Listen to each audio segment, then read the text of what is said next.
Avengers!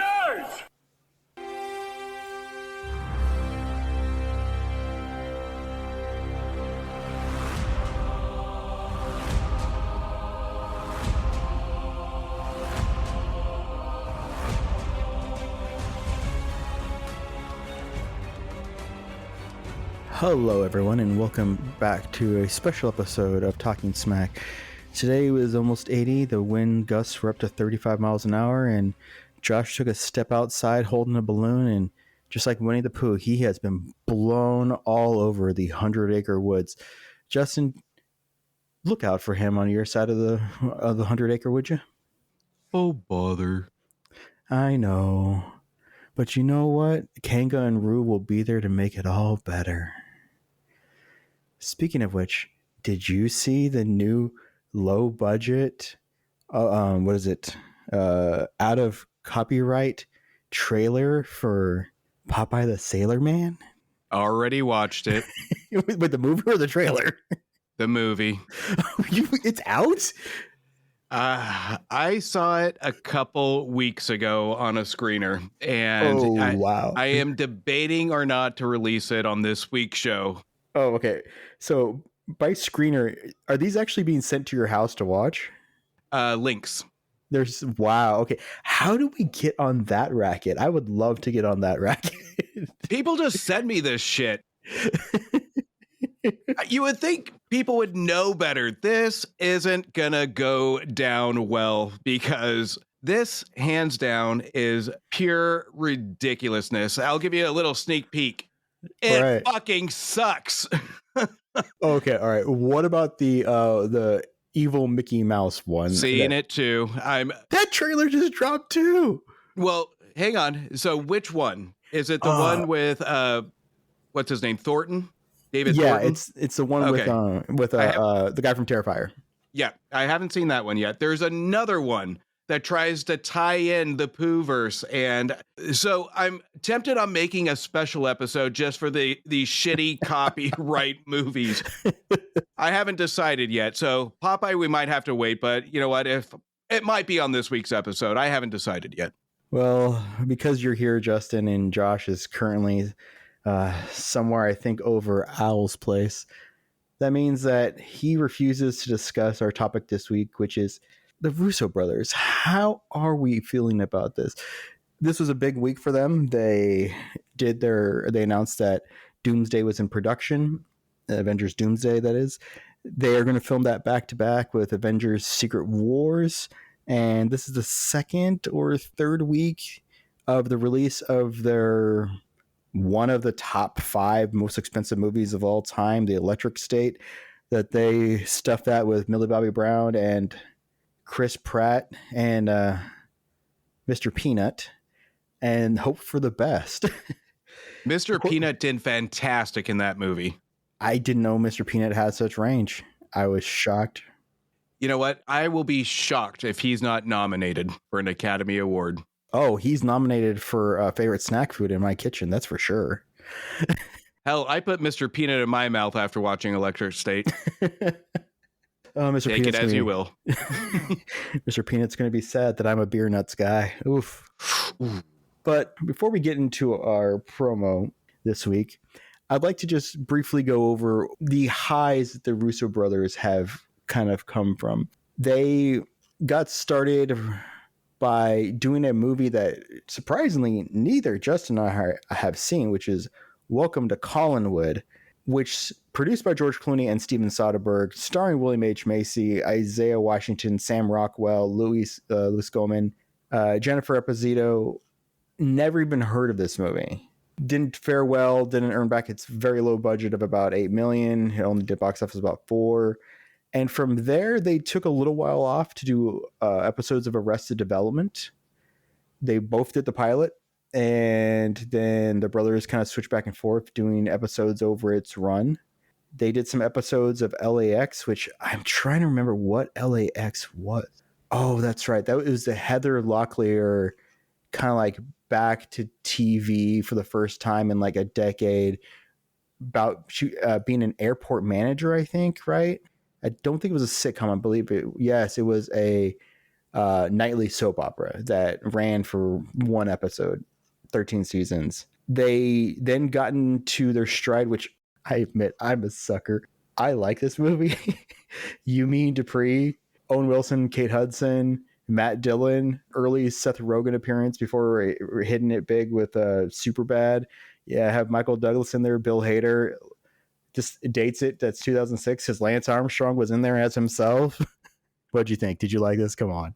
Come on. It's a love-hate because it was so safe. It was a safe comedy, but you know what? It was enjoyable during the watch. I don't hate it, but it's not fantastic. It's one of those that you go in, you watch it for the cast, and you enjoy it for what it is. So it's one of those turn your brain off at 2 a.m. after about 6 shots, and you might get a couple chuckles out of it. Yeah, it's one of those. Kate Hudson and Matt Dillon are a newlywed couple, and their kind of mutual friend, Owen Wilson, loses his job, moves in. Of course, tension within the household. It very much is one of those awkward comedies, perhaps best done by What About Bob, the Bill Murray movie from the early 90s, that probably did it best, but it did pretty well. Then there was 8 years of silence where they did some producing, like Crashing, Super Me, A Merry Friggin' Christmas. They did some more TV, Carpoolers. They got a really long, strong run on Community. Looking at they did the pilot, credited both of them, and then they basically just switched back and forth over who was doing what. 34 episodes credited them alone. They had a little bit of Running Wild, which was a different show that came and went with Will Arnett and Kerry Russell. They did some of Happy Endings, Animal Practice, and then they somehow, I really got to read up on this, got the call to do what is probably top 3, if not the best standalone Marvel movie that any Marvel movie the last 7 years has come out has tried to say it's as good as, or it is like Captain America, the Winter Soldier, which was Captain America's second outing. You had Scarlett Johansson, Sebastian Stan, Anthony Mackie, the introduction of Black Panther, right? Yes, it was, wasn't it? Or was that the third one? Oh, man. I think it was the third one. You're right. It was the third one because it was about, Bucky's journey, that great twist of the knife in there of the reveal, even though we all know Bucky's the Winter Soldier. They all but give it away in the trailers. And it is lovely. It is a strong movie. It is a beautiful, beautiful, dark thriller, kind of as much as Marvel can allow it to be. It has some great fight scenes in there, and they are kind of given a little bit of the keys to the kingdom, and they're sent out 2 years later with the not Avengers movie, Captain America Civil War, which is an Avengers movie. I mean, come on. It's an Avengers movie. We all know that, right? 100% it is. Yeah, and that one is the introduction of Black Panther. He's brought in there as they try to look at that it's do the frame up that it was Bucky who did the bombing. That's right. From that, they were basically handed it off. They said, Marvel, Feige went Infinity War and Endgame. You filmed them back to back. You have a blank check. We will quietly not release the budgets until the appropriate end of the fiscal year, and do what you need to do to bring this ship home. That this is, Feige's journey. I mean, bless them. $2 billion on the first one. We waited a year in basic silence until we got the second one, which was briefly the biggest movie of all time at $2.7 billion, until Avatar got another re-release and put it back up over by making another few $100 million. And then they've kind of disappeared. And so we're going to talk about what they've done over the last 8 years now that before they're back in production. But first, we're going to hear from our friends at the Game Club Pod, because you know what? You should be listening. And you better start listening, because there's a test at the end of this episode. And if you fail this test by not having listened to the last 2 episodes of the Game Club Pod, we're going to come for you. Welcome to my friendly Game Club, where everyone is welcome. The podcast where we share, we play, we run and sing. No, we don't run, but we do to say. Hey kids, are you looking for a new favourite fortnightly video game review podcast? Then boy howdy have we got the show for you. We take a different game every 2 weeks and we review them just like a book club. You can find us on all good podcasting platforms. And some of the sketchy ones too. Simply search for the Game Club podcast and join the club today.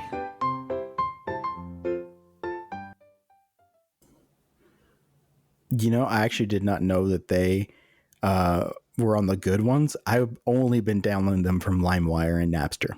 I didn't hear anything that you just said because I am that promo is just stuck in my head now. I am still toe tapping over here, even though the promo already stopped. For the rest of the show here, that background music is going to be in my head. I like it that I went all sinister on it, not realizing how whimsical their promo is. I can't decide if I want to milk a cow or go play a video game. I'm over here churning butter in my prairie dress. That's how homely I feel right now.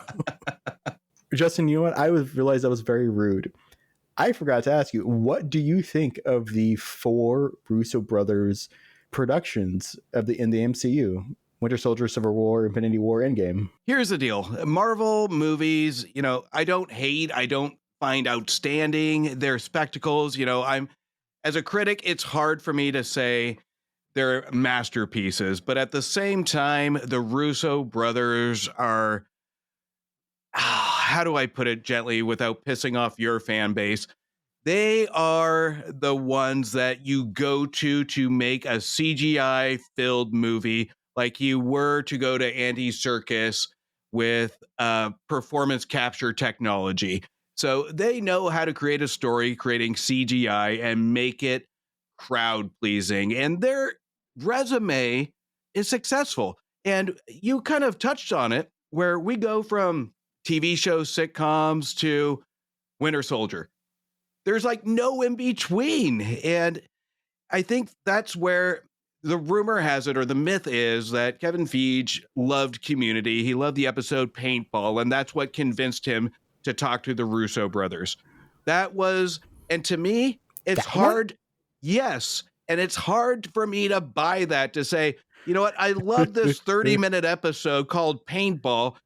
Here's a Captain America sequel that's heavy action, that's a huge budget. Here you go.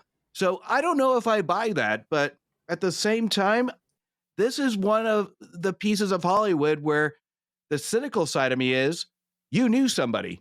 You knew somebody that got you this gig, and you might have seen some previous work, but there's no way you go to directing Owen Wilson in a soft comedy to Community sitcoms in a decrescendo of directorial credits to a heavy Marvel movie. So I think that's where I'm a little bit skeptical on what their career move was and this jump. But if I were to base it off of non-Marvel, we had The Gray Man that came out a couple years ago that I hated.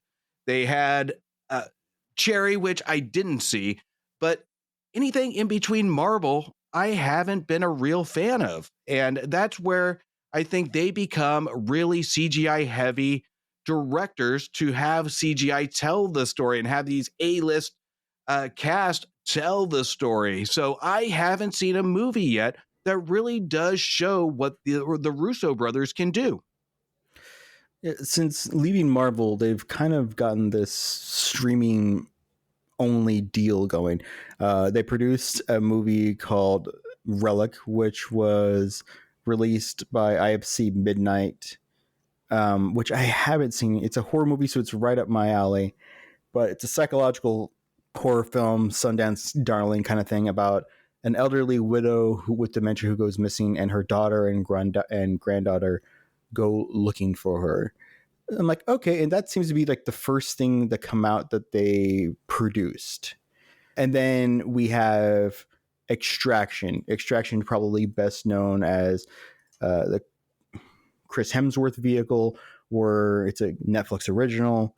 He is a soldier who specializes in, would you believe it, extracting people? Oh, hated that movie too. It is directed by stunt coordinator, stuntman, actor Sam Hargrave. it's kind of that little bit of John Wick 1 and 2 did well, so they're kind of looking for stunt people to direct things. And the most interesting part of that movie is probably the very long car chase one shot they did. And it was successful enough, despite its ending, which kind of said it's over, that it got a sequel. That the only thing I remember about it is the thing that they really talked about and showcased in the trailers, which is at one point they light Chris Hemsworth on fire, well, his arm on fire, and he beats up like 12 people while on fire. Which, I mean, bravo to Chris Hemsworth. The dude is going for it. He's like, okay, you know what? I'm in these movies. I'm being paid bank. I want to, do more than swing a hammer around. Light me on fire. Let me, beat up 12 people. All right. But it's getting a sequel. They are the producers of it. They're also the story crafters of those two movies. They went back to the well with the Marvel well with a movie called Cherry, which I think I've vaguely seen. It is probably best known for Marvel people going, wait, Tom Holland, isn't he like 12? And he's playing this very serious role where he has like a shaved head. He is out of the army, suffering with PTSD. And it is a very supposedly deep movie about loss and prevention, and loss, addiction, pain, and how war and stuff messes you up. I haven't seen it. Or did I? I don't remember, honestly. It's an Apple TV one. I'm gonna have to go back and watch that one. I do remember The Gray Man. The Gray Man is another Netflix original in which it is Ryan Gosling, Chris Evans, and Ana de Armas with Billy Bob Thornton, Jessica Henwick, Regé Jean Page, and it is about CIA undercover people. And it is when I realized very early on that the Russo brothers have a style for introducing places that they carried over from Marvel, which is giant 5,000 point font that lets you know where it is. I believe this is also, yes, this is the movie where I realized they have to be parried in themselves, because at one point it was like Washington DC and then cuts to someone's office, and instead of 5,000 point font, it's 2,500 point font that then's like senator's office. And I'm like, dude, show a door that says Senator whatever. I'll have the door opened by somebody. I want to give you a ton of credit here because you're the one that remembers this movie, and it's only been a couple years. So congratulations, sir, Thank because I had to go back to my review to even find out what that movie was about, period, because it's that forgettable with a fantastic cast. But that goes to show with the Russo brothers, you strip away all the CGI and all the familiar characters, and you're left with the Gray Man with a fantastic cast, but just nothing memorable. So that's, I think, where my issue is with the Russo brothers, is that they are getting so heavy, reliant on the CGI to tell a story, that it's going to be overpowering the characters. It's going to be overpowering the story. And I don't know. It's a love-hate. They are spectacle directors, and if they want to go that route, bravo to them. Entertain. I have no issue with that, because that's going to bring people into the movie theater seats. Right. I want to get to their newest movie before I get to a point that Josh made that I think is a strong argument. Their newest movie is The Electric State on Netflix. On Netflix, just released. They have Millie Bobby Brown, Chris Pratt, of course, from the MCU, because all their stuff has involved somebody from the MCU. Ki Wan, which love him. Really, you know what? They announced this week who is producing the new James Bond film. He said like 3 weeks ago he wants to be the main villain in a Bond movie. Give it to him. I fully endorse this. I absolutely love it. But of course, I read an article earlier this morning about what was going on with more behind the scenes stuff. The head of Amazon Film, who famously clashed with Barbara Broccoli, stepped down. And one of the rumors is they had pitched them.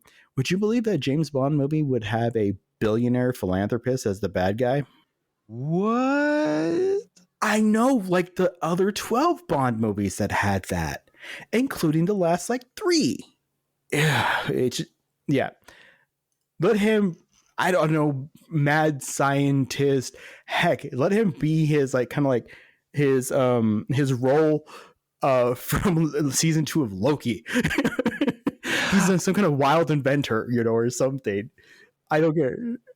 I love the idea. I would support that, but my only pushback would Quan can't afford another bad movie. Between Love Hurts, The Electric State, he's almost on the third strike here before he's just making this comeback. And with Amazon having the rights, this is what makes me nervous. Is I get it. I would love to see it in almost a different universe where we had the proper people behind it. So you can mention the name, and I think he would do a fantastic job, but he is so, I think, desperate now that he has this kind of semi comeback of taking whatever script lands in his lap, that it's going to be the downfall of him. And he is so easily typecast right now that I think he's making some poor decisions. And I think Bond would be a good choice if he pays attention to the script and the people involved. Yeah, I hope he gets some good stuff coming to him, because I really enjoyed. He was in a Disney TV show in 2023. It was canceled after one season, called American Born Chinese, and I thought he was good in that. I thought it was a strong message kind of film. I enjoyed it. It did wrap up its first season, basically tied a bow on stuff, but I was excited to see where they could go with the second, and Disney went, "Now we're good," which is disappointing. Like I said, he was good as OB in Loki, and is doing voice work in Zootopia too, so maybe that's enough goodwill. I know he was in one of your favorite movies of last year, of Kung Fu Panda 4. Fuck you. Right. So The Electric State also has Stanley Tucci, which he elevates any movie he's in. I mean, come on. You gotta love Stanley Tucci. One of the greats, underrated. He needs to be in more stuff, because I miss him on the big screen. Juan Carlo Esposito is in this movie, which I turned it off after 15 minutes because I just couldn't stand it. Was he a villain? So yeah, he is the corporate type. He is the Steve Jobs type. He is the visionary that is just a absolute prick. Jason Alexander, is he a good guy or a bad guy in this movie? I'm assuming bad guy. He has such a small role in this. He maybe has like 4 minutes of screen time. He is kind of the asshole father to our main character. So you don't even see his face until like the end. He's in that stupid contraption on the helmet that shows the Game Boy version of the green screen on the helmet. Wait, is he Millie Bobby Brown's dad or Chris Pratt's? Millie Bobby Brown's. Who's like 21. Jason Alexander's like 60 something. Don't ask to do math. It's that's why they put the helmet on him, so you don't see his face. We also have Holly Hunter, and then the voice cast, which I'm sure this took about 10-20 million of the massive budget they had of 325 million. We have Anthony Mackie, because of course you have to have someone from the MCU in there. Love you, Anthony. Woody Harrelson as the aforementioned Mr. Peanut. We have Jenny Slate, Alan Tudyk, Brian Cox, Hank Azaria, Coleman Domingo, Rob Gronkowski as Blitz, Billy Gardwell, Susan Leslie, and Jordan Black. I really try to get through this, but I am so aware of the Russo brothers like tropes now of like how they frame things, and you can almost just see the blue green screen around everybody as they don't interact with anything, that I was just like, I'm going to find something else to do for the next 2 hours. And I will get back to this movie on a day where my brain needs to be firmly off, and I'm killing 2 hours petting my cat while I'm doing it. It's one of those movies that you can see the potential. It's from a graphic novel that it feels like it has some good ideas, but it irritated me because I didn't look at the IMDb cast. I didn't look at anything. You know me. I hate looking at stuff before I watch a movie. And going into it, Mr. Peanut, I wouldn't have even guessed was Woody Harrelson. The voice cast, it doesn't matter, because I couldn't pinpoint any of the voices because it didn't sound like him. It wasn't natural. So if we talk about where the budget's going, why? This is them just wasting money because it really didn't matter. This is one of those that if they were to target an audience and say, should I watch this movie? And they IMDb it and they see the huge cast list, that's an enticement to go watch this movie. So that, I think, is the intent, because when it comes to an actual movie, it really doesn't matter. And the CGI on it, it's ugly, it's yucky, it's not pleasing to look at. And this is one that you can really tell we spend more time on the robots than building this dystopian state, this is dystopian country of us living within technology. It always teeters on the good ideas, but then you get a CGI spectacle that inserts itself into the main point. And that's what's the frustrating thing about this. And I think that's what probably made the graphic novel, if I were to assume, so special, is because we have to read the dialogue. We have to see where the points are going. And that was a complete miss here, is the dialogue sucks. The voiceovers suck. And it is just a spectacle with an A-list cast. It's almost like an excuse to insert and gather all these A-listers in one room to try and make something out of nothing.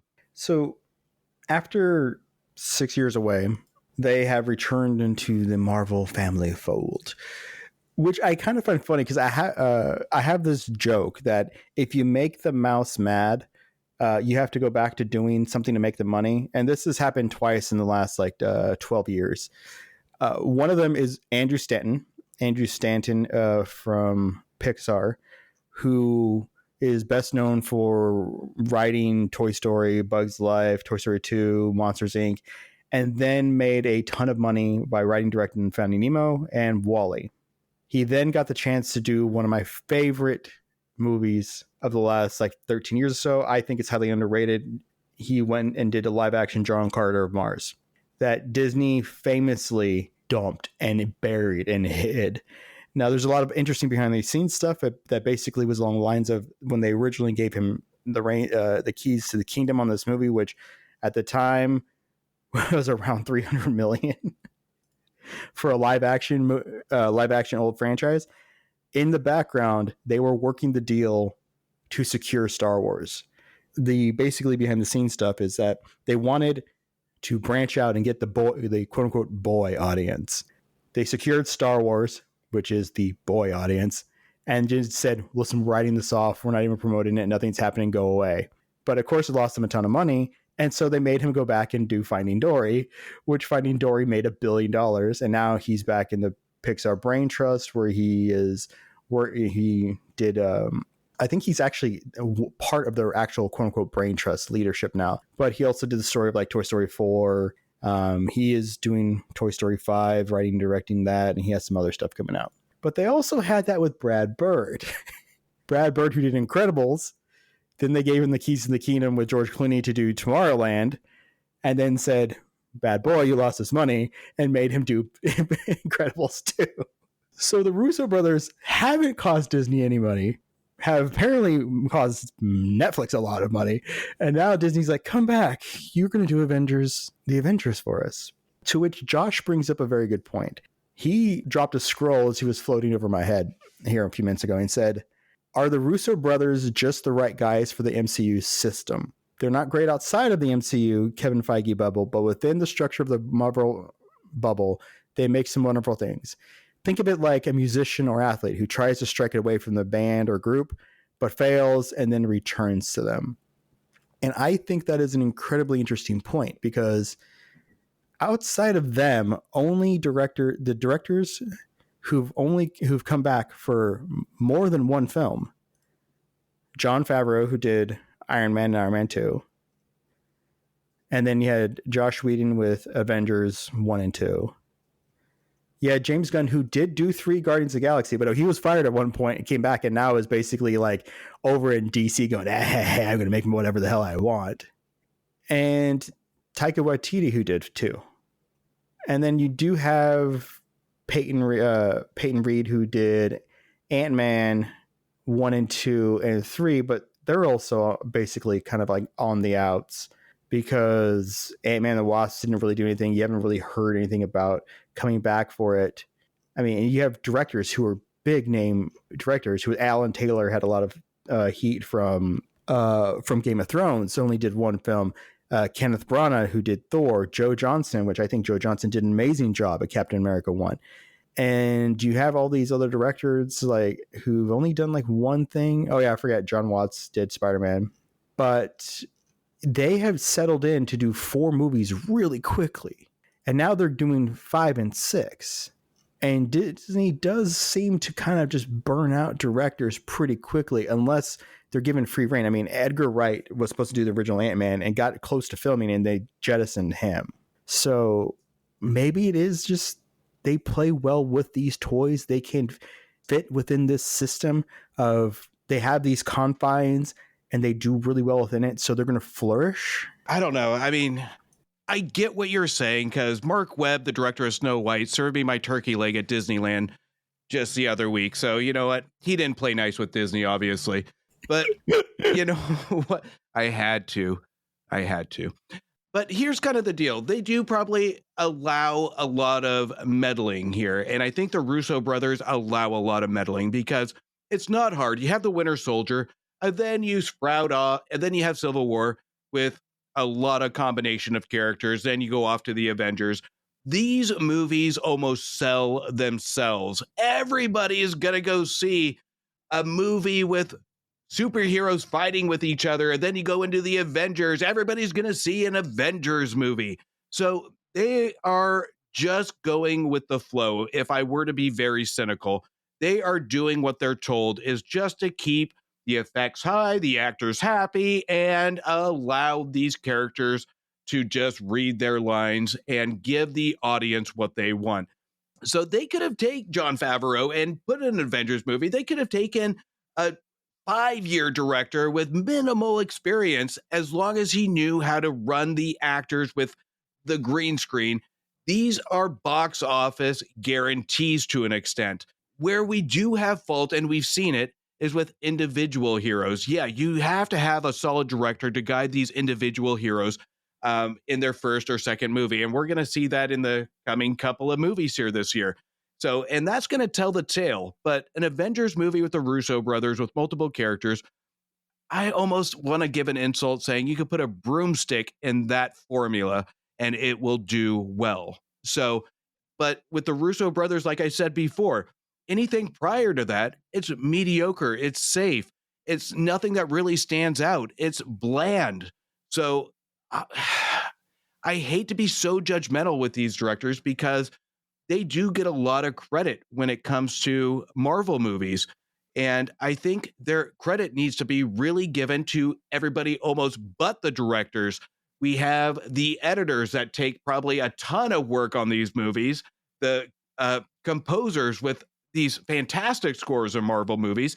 These are the ones that really build the tension. And I think I would personally, I give more credit to the background than I do the directors here because they just honestly play nice. And that's my opinion.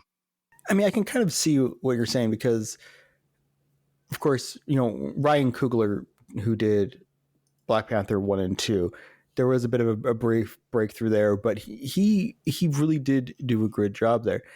But then I kind of wonder because lately you have these people who are being kind of jettisoned from the Marvel, system, which I don't know if that's maybe not clashing.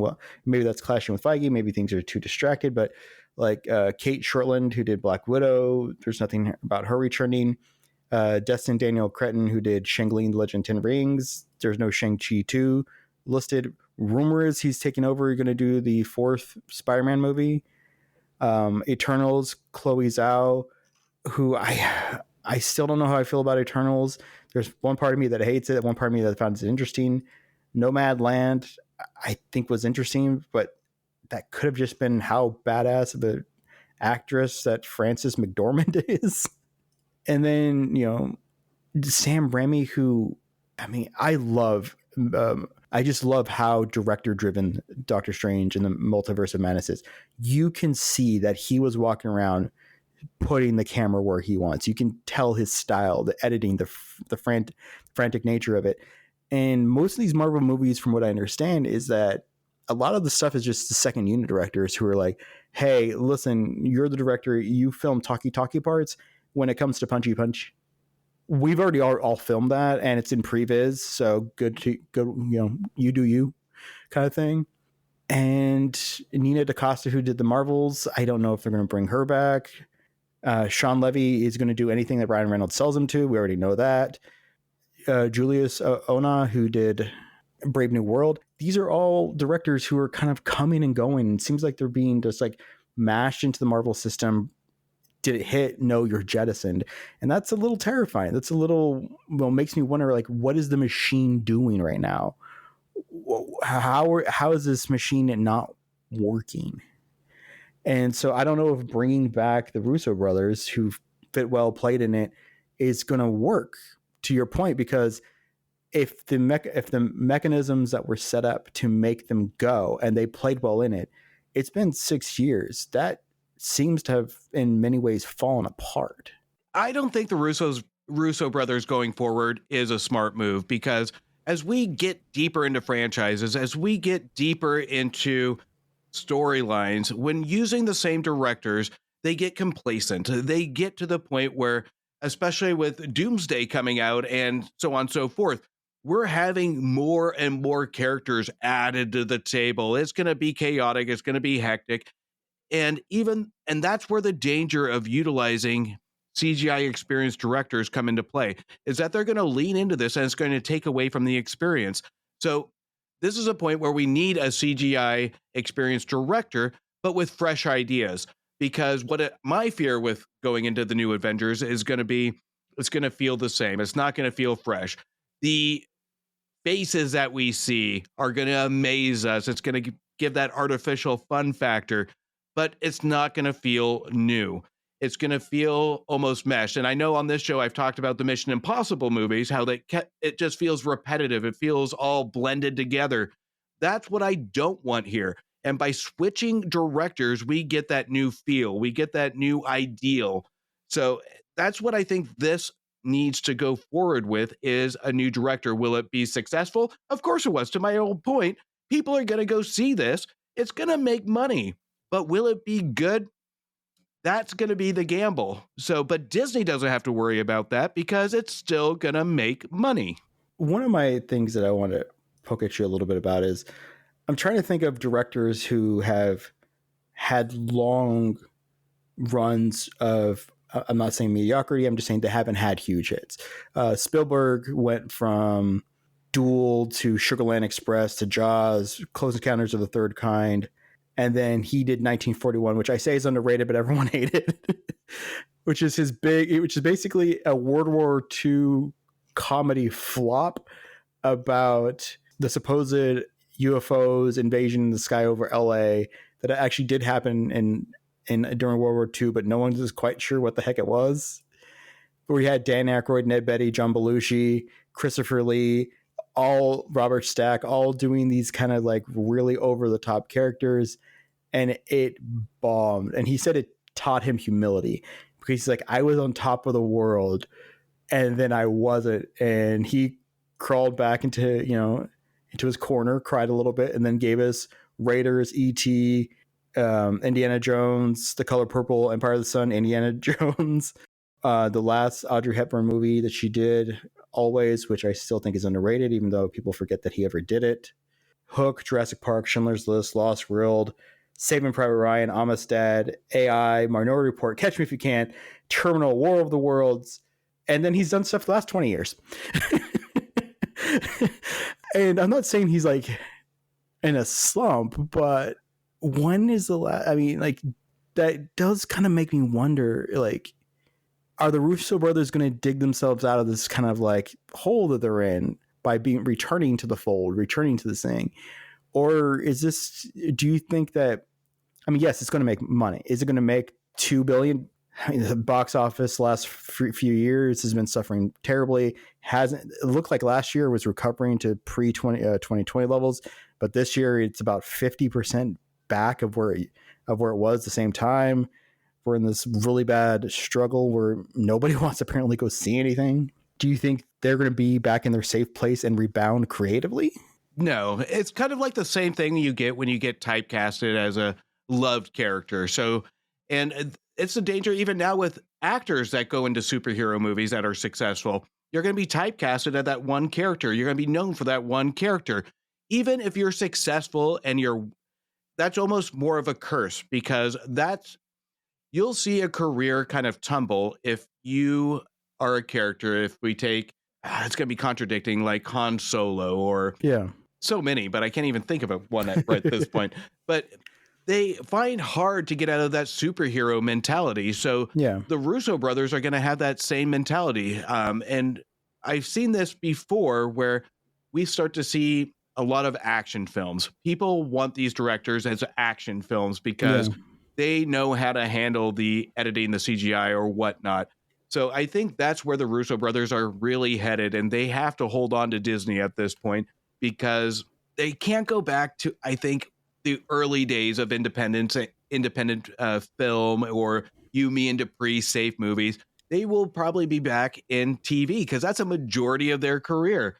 If Marvel was smart, and this is just my opinion on wild cards, they would look at Taika Waititi as a director. They'd look at Alex Garland as my wild card as a director. Those are a couple of directors that I said I would love to see, especially Waititi back in a Marvel movie. I think he did a good job with Love and Thunder. Hell no. I think not the movie, but the direction I thought added some elements. So the movie, again, I agree, wasn't great, but I think the direction had some elements and potential if we add a lot of characters into it. So I think he has kind of a vision of managing some of those characters well, but I think Garland would have done a better job, if I were to assume again, on just vision. But again, Garland, I can't picture playing well with Disney. That would be rough. Like, one of the rumors that came out of the Bond stuff is that Christopher Nolan wanted to direct one, and they were hammering out a deal. And when he had director's cut in there, that was apparently you don't get that. Which he's one of the few directors nowadays that actually has that reportedly. Paul Thomas Anderson apparently right now is having issues with his One After Another with Leo DiCaprio because it's his biggest budget movie he's ever made at around 140-ish million. Rumor is he wants to release like a 3-hour version, and the studio's like 215. This is rough. This is a wild movie. Which, I mean, Paul Thomas Anderson, he did one of my favorite movies two of my favorite movies of all time, Magnolia, which I love unabashedly. That movie. If you think Tom Cruise can't act, watch that damn movie. It's phenomenal. It's when it was in the late 80s. Early 90s into 2000s, where he would do his big budget movie like The Firm or Jerry Maguire, and then he would do 1 or 2 low budget acting movies and then pop back to something big, right? Which we got a little taste of that in Tropic Thunder when he was doing stuff like that. But also There Will Be Blood, which that movie is dark, it is twisted, it is beautiful. But I mean, could you imagine Paul Thomas Anderson's Doomsday? I can. And I think if I had a nightmare, it would be pretty close to it. And I'm an Anderson fan. He's a hit or miss with me. I didn't like Licorice Pizza. No, that was terrible. Magnolia is a classic. William H. Macy always stands out in my head when we talk Magnolia. Not necessarily Tom Cruise. He's a memorable character because the louder the better. He's that motivational character. I get it. But William H. Macy made that movie for me. But Anderson is a character director. Marvel movies don't depend on character direction. It depends on spectacle and dance for the camera. So, and when we get Anderson trying to character direct a Marvel movie, he would do fantastic as an individual hero movie. I can see that. I would want to see that. But if we take movies like Avengers, that I can't picture him succeeding in that. I think he's a fantastic director, but that's too much. So that one, I think if he were to character direct every moment of this movie, that would be a 6-hour long Avengers movie, which I don't think would turn a lot of people off. I think they'd see it, but I just can't see it. He's out of line, but he's right. Well, Justin, we're gonna find out next year. It's gonna be interesting. My last little note on it is looking at their history, I think it's very telling that their first chair was Chris Hemsworth. He's their safe space, right? You know, he's doing 3 Extraction movies for them. They, with Infinity War, probably my favorite scene with Thor, with him and Rocket bonding. You know, I think they understand that character. So we'll see. But Justin, what do you do when you're not here filling in for Josh? Right now, I am swearing, giving the finger, and reviewing horrible movies so far this year. But you can check me out over at the Movie Wire podcast. You can also check me and Antonio from the Cultworthy Cinema podcast and our crossover show, Back to the Balcony, that you can view on YouTube right now. And so far, we have a lot of fun movies coming up in the next few months, and I cannot wait to dig into these films. So, and there's been some fantastic stuff this year. I don't want to be negative Nelly here because I've had a few bourbons, but you know what? I can't wait for this year. Yeah, you're actually pissing me off a little bit because I saw you guys did another musical and didn't invite me. The Best Little Whorehouse in Texas classic. And you know who loves that film? This guy. Who doesn't like Dolly? It could be the worst movie in the world and you can still love Dolly partnered with Burt Reynolds. Yeah, one of these days you guys will invite me on, and it's gonna be something like terrible, like Ferngully or something. We'll probably bring you on for like The Room or something. Okay, I'd be down for that. Well, everybody, you can check our Discord at tsmackpod@gmail.com. It's where we have enlightening conversations and where you can find Matt, who is the star of the show, who is busy pointing out the fact that I don't know how to use Discord appropriately. What do you know? I'd like to thank Beppo and Ritual Studios for avatars, Joey for doing our promo icons. Seriously, Joey, you're killing it. Thank you to Leo Allen for our musical themes. Please subscribe, rate, and review. We're out there. We're floating around. We have a YouTube where you can find us. We're on all the socials. We're on like TikTok-y things and blues things and tweet things and books with faces. You know, if you want to follow us, but if you really want to talk to us, it's our Discord. And frankly, I want to know how many of the 275 million of you that watched that live stream did it thinking about us and our reaction to it. Because you know what? We did a bonus episode this last week. That's right. 2 episodes in a week. You should feel proud of yourselves for hearing us. Justin, my friend, it has been a long week. It has been a good week. I need a bourbon and a pillow. And you know what? I need to know one thing and one thing only. What are you going to do when you're done with this show? I'm going to have 4 more bourbons and watch Star Trek. Damn right you are.